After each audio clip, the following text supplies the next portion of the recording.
Okay, this is 2021 Tech Free question 12 worth 8 marks. It's a long one. There's multiple parts to this question. Sorry, the video's a little bit different. I got someone yelled in the back of the other one, so we'll go through again. So we've got the plane and we've got to find the normal to the plane. Normal to the plane is the coefficients of x, y, z. So just 1, -1, -2, give me 1 mark. Because remembering from the equation of the plane, r dot n equals a dot n, so r is your x, y, z, so n is your coefficients. Determine the equation of the line that is perpendicular to the plane and contains the point -2, 1, 3. Vector equation of the line, r equals a plus kd, r being your x, y, z. A is your point on the line, so that's your -2, your 1, 3. K is just the constant.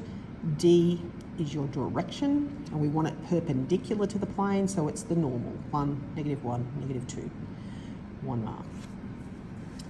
We need our user results from part B to write them in parametric form. Parametric form is when we have x equals, y equals, z equals.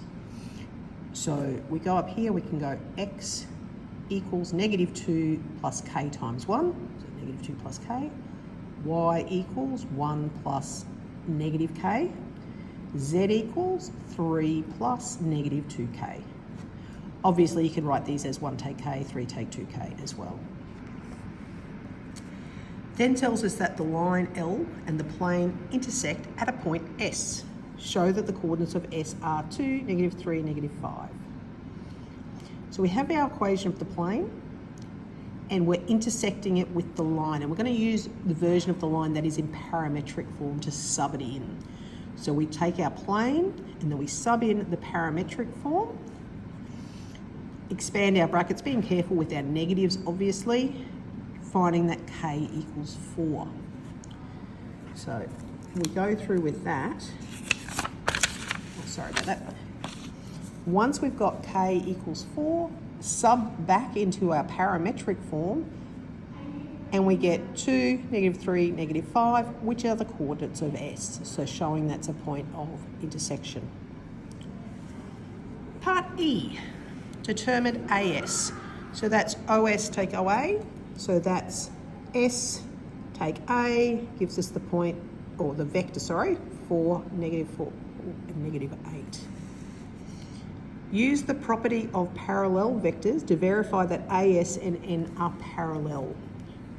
So I'm trying to say that AS is some scalar of N. So P is a scalar, because that's if they're scalar multiples, they're parallel. Now AS is 4, -4, -8. PN is 1, -1, -2.